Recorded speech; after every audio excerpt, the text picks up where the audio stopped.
Good morning, good afternoon, good evening, or whenever you watch this, and welcome, ladies and gentlemen, to my NXT Takeover 30 predictions, my Summerslam 2020 predictions, and the roundup up for news. So let's not waste any more time and let's get into the news. So let's deal with this. Sonya Deville in court with Stalker. So there was an incident that occurred Tuesday night, Wednesday morning, where a fan decided to try and kidnap Sonya Deville. Wow, you fucking dickhead. Just you piece of shit, mate. I can't believe how low you have to be to try and kidnap someone. You must be really fucking desperate, or you just really don't give a fuck. Not gonna give this motherfucker the time of day. Just be respectful, please. Just don't do shit like this, because this is just disgusting and awful and just not what wrestling is all about. And I don't know if this guy was ill and mentally ill or anything like that, but dick move and fucking disrespectful. So obviously there has been a match change on the card. This happened on Friday Night SmackDown, so literally last night's Friday Night SmackDown for me. Sonya Deville and Mandy Rose will now face off in a no DQ loser leaves WWE match. So that's going to change my prediction for the match, obviously, because of what's happened recently. But hopefully Sonya Deville will be. Hopefully this match will be short and sweet to a point. Sonya will go and get the help that obviously a situation like this needs, and she can get through. I hope she can get through this, and hopefully with Mandy Rose's help, hopefully they'll end this feud now and just go back to go back on camera being friends, but obviously with being friends in real life. Hopefully Mandy Rose will help. Hopefully will help her through this. But hope Sonya Deville is brave. She'll be brave enough to do this. So next up, guys, Renee Young leaves WWE. This is weird because she's been with the company since 2012. So WWE were probably scouting her at the tail end of 2011, kind of thing. So this whole thing, I don't know. We don't know what's going down. We don't know about. We have no idea. Sorry about that. My OneDrive isn't signed in. Get lost. Sorry about that, guys. But we don't know what this is about. We don't know if it's about anything to do with WWE or if she's just finally thinking it's time for me to leave, like that. But obviously, again, sorry guys. I thought she was a really good interviewer. She was great on Talking Smack. She was great on WWE backstage. For her to leave, it's a bit of a blow. But I mean, do people, people are thinking that she's going to AEW? Maybe not. Maybe she wants to do the club book, or maybe she wants to go back to the NHL when that comes back. We don't know. But obviously, guys, with everything like that, it's going to be a wait and see moment. Next up, AEW announces that fans are coming back. 10% capacity, and I think it was limited to four family members or four people in a pod. They need to do this, or they needed to do this. They were losing money not doing live shows in front of crowds. Obviously, with the pandemic, you can't do that. If they feel safe and comfortable enough to bring fans back in, then that's great. I think they're going to be doing it on this Thursday's edition of Dynamite. I could be wrong on that one, but yeah, have fans back. I mean, that's a really cool idea, but you've got to put all the precautions in. I'm sure Tony Khan and AEW themselves have done that. Speaking of AEW releases 3 British wrestlers, 2 people we obviously know about because of what happened with the hashtag Speaking Out movement, and the third person I don't have in my notes. I am truly sorry, guys. She is a British wrestler who was stuck in the UK due to the pandemic. They have termed her release. It was really nice. She said, thank you for to AEW for all the opportunities. Hopefully, when everything gets back to normal, this person will come back. She was actually quite good, I thought. I just can't remember her name. My notes, I haven't moved up my notes. I literally just had to speed write my notes. I do apologize. But the two bigger names were obviously Jimmy Havoc and B. Priestley. Now, B. Priestley was accused of blacklisting a female wrestler with her boyfriend Will Ospreay. We don't know how true that is, but obviously there must be, something must have happened for AEW and B. Priestley to term the working relationship there. And obviously with Jimmy Havoc, AEW originally announced that he was going into rehab for his drug and alcohol abuse, his abuse, but they were going to look into this, the serious allegations leading into the hashtag Speaking Out movement. Something must have gone down because AEW had pretty much just terminated his contract, and from, I think it was PWI Insider, that pretty much means Havoc might be done with wrestling completely. We don't know. We hope everything goes well with Jimmy and B and the third lady. I can't remember her name. I'm truly sorry. Any other newsworthy items? I don't think so. Give me a sec. Give me a minute, guys. I do apologize. I'm just getting so many notifications and announcements. It's like, get lost. I'm trying to do something. Anything else? Oh yes, Thunderdome. I'm not a massive fan of the Thunderdome, if I'm honest, of WWE's Thunderdome. It just reminds me of Mad Max 3 in a weird way. But I mean, the setup looks kind of cool, I have to admit. But I'm not I'm not a massive fan of it. We'll see how it goes. So, if there's any more news, I will bring them up at some point. So, guys, I'm going to pause this and we're going to get to our predictions. Ladies and gentlemen, SummerSlam 2020 is this Sunday. I am looking forward to this one. This is a pretty good card up and down. I'm looking at the card right now. This is a pretty good card. We haven't got Jeff Hardy versus AJ Styles in the rematch for SummerSlam, which I think is going to happen. But if that does happen, then yay. Also, speaking of which, Jeff Hardy becomes the new Intercontinental Champion after defeating AJ Styles on SmackDown. Bit of a weird one. AJ had only held the belt for, I think, 2-3 months. So Jeff wants one more title run. Fair enough. I mean, that's great. And yeah, I'm looking forward to that title run. Hopefully, it'll be a good title run for him.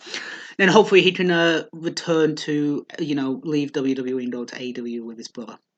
Anyway, so let's start off with Mandy Rose versus Sonya Deville. No DQ, loser leaves WWE match. I've got Mandy for obvious reasons. With everything that's happened with Sonya having to go and get the professional help she needs to deal with a situation like she has been in. This is pretty much going to be a straight up Sonya Mandy win. Hopefully, this is a pretty much quick and painless match. For it, and hopefully we just, it's just quick and painless kind of thing. Get the job done. Sonya can go and help, get the help, deal with this situation, and basically deal with that dick. Next up, Street Profits, Angelo Dawkins and Montez Ford versus Andrade and Angel Garza with Selena Vega in their corner for the Raw Tag Team titles. I'm looking forward to this one. I do enjoy the Street Profits. I enjoy Andrade and Angel Garza. So this one's going to be good. I think this one will be a damn good match, and I am picking. I'm going left field. I'm going Andrade and Angel Garza. I think the Street Profits have done enough with the belts that we need. We need new faces in the tag team division. We need new champions. So I'm going for Andrade and Angel Garza on this one. Never mind, look, I will lose. Next up, the first of two women's championship match featuring Asuka. We have got Sasha Banks with Bayley in her corner versus Asuka for the Raw Women's Championship. I don't know about this one. I don't know. If one of them's losing the belt, I don't think it's going to be Sasha Banks.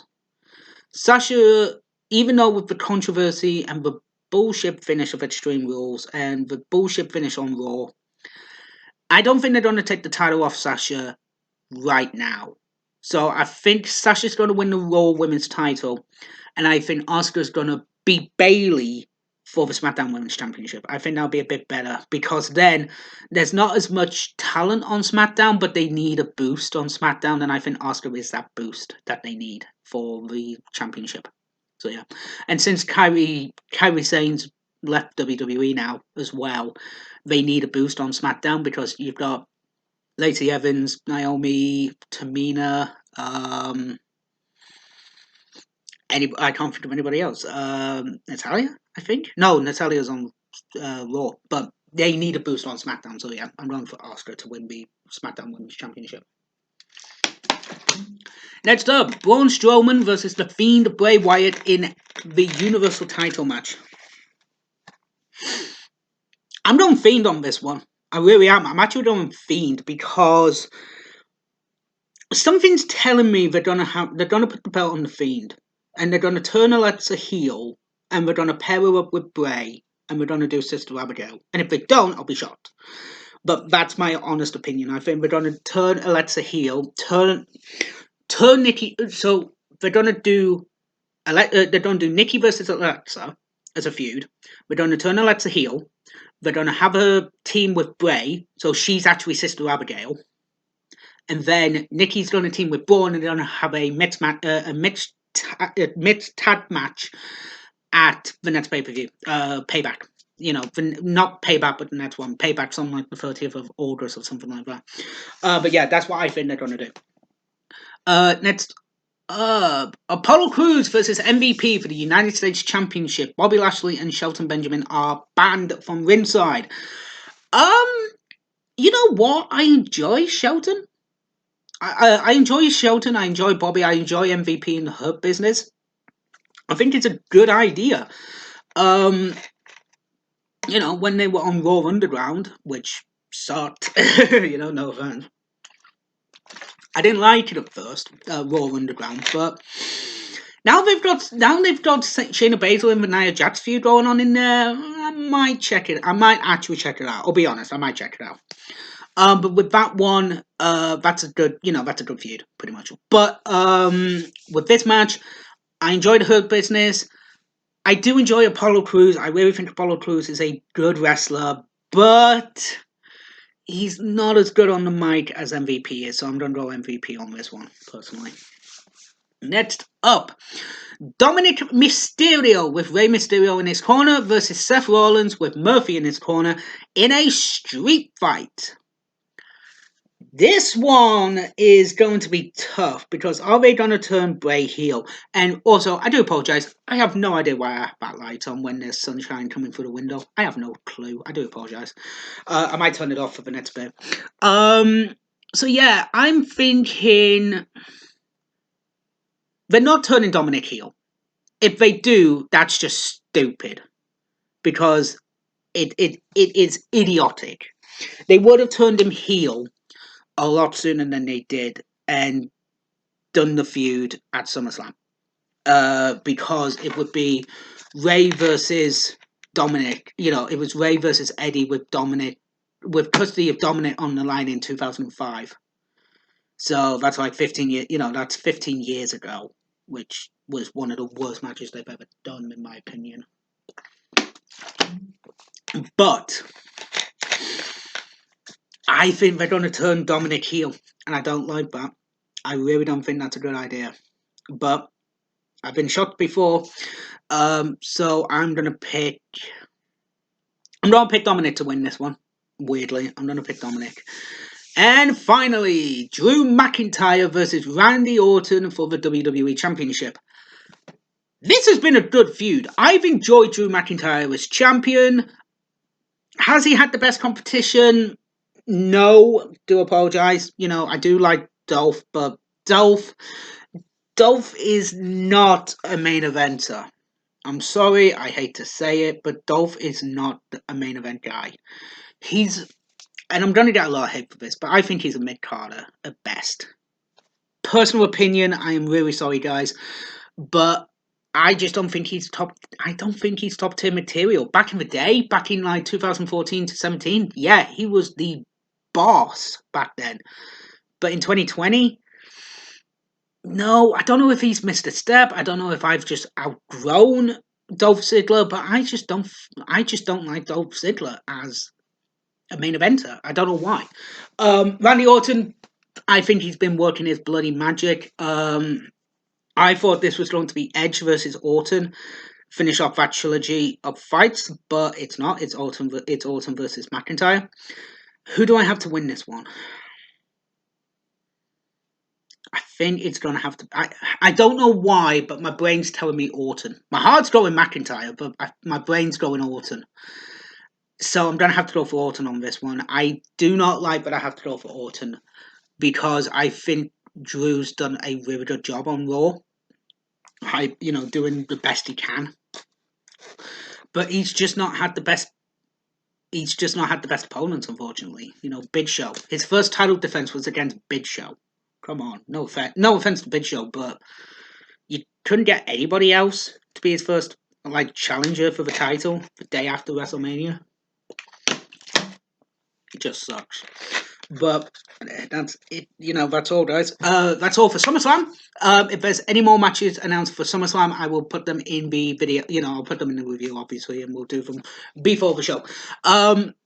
I'm also hoping to have my mum's predictions for SummerSlam and NXT TakeOver 30 tonight. I'll have them definitely before the show starts. So I'm going to pause this, get ready to do NXT TakeOver. Okay, hey guys, sorry about that. Lights off. So, ladies and gentlemen, NXT TakeOver 30 is tonight. I am looking forward to this one. This is possibly one of the stacked cards I've seen.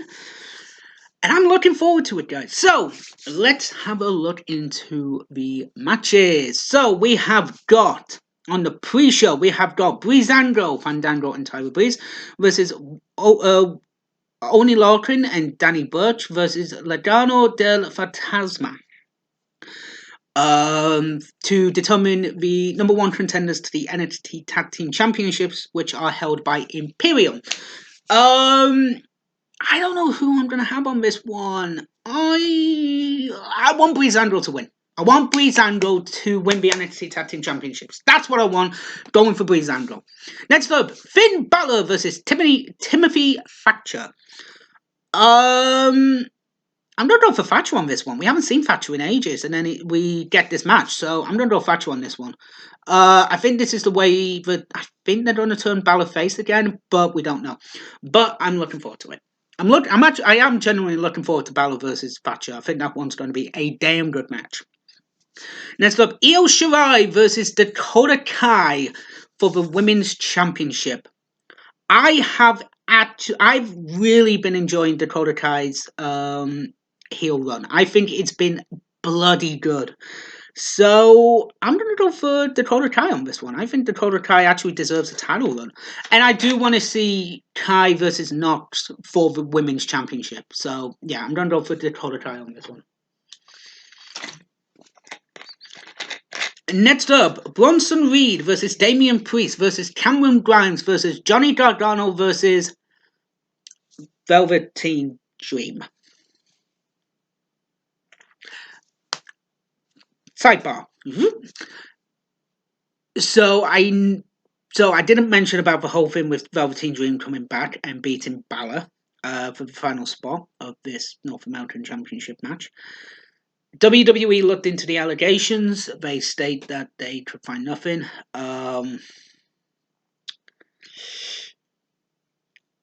If Velveteen Dream wins this match, it is not going to be good. That's all I'm going to say on the matter. Sidebar. So, who do I have for this match? I'm going to go for Johnny Gargano because, to be honest, I've enjoyed Johnny's heel run as well, and Yeah, I think Johnny Gargano should win this match. So Johnny Gargano. Next up, Adam Cole. Adam Cole versus Pat McAfee. How did this match even get made? I'm gonna give this one the benefit of the doubt. We don't know if it's going to be good. We don't know if Pat McAfee is a brilliant wrestler. Is it going to be like, Lawrence Taylor, WrestleMania 11? Maybe. I mean, he is a former NFL star, Pat McAfee. I don't know. I mean, if Adam Cole loses this match, then that's just stupid. I'm gonna go for Cole, but I think McAfee might actually pull it out the bag, and I think he'll surprise us by actually how good he is. But I'm gonna go for Cole. But I know that Pat McAfee's gonna win. And finally, Keith Lee versus Cameron Cross with Scarlett Bordeaux in his corner for the NXT Championship. I will not be upset if they put the title on Cross. I actually won't be. I'll actually be pretty stoked that they put the title on Cross. But Keith Lee has been fucking brilliant since he won the NXT North American Championship. Even before then, he has been brilliant. This is a no-lose situation for me personally. I think personally, I'd be happy with either Keith retaining or Cross winning. But my pick is Cameron Cross for the match. But I will not be mad if either man wins this match. So, ladies and gentlemen, that was the news updates. SummerSlam 2020 and my NXT TakeOver 30 review. Predictions, not review. That's coming tonight. Also, guys, so we've got the predictions, which is going to be uploaded now. We'll have the review on Sunday morning, hopefully. We will have SummerSlam on Monday morning. I know that they're doing payback next week, a week tomorrow, which is the 30th of August. I don't know what I'm going to do for that one because I am going to be pretty much drained. I have got a packed week. Pretty much starting today, I'm busy as fuck. So I might have to skip that pay-per-view, watch it on Monday, and then give my thoughts on Monday. But I will try and do it. I will try and record a predictions before then because we've literally got like a week of build-up for that match. I don't think there's going to be much build-up, but we'll see. So, ladies and gentlemen, thank you very much for watching. I hope you have a pleasant day, and as always, stay safe, keep it tight, and always wash your hands. Catch you in a bit, guys.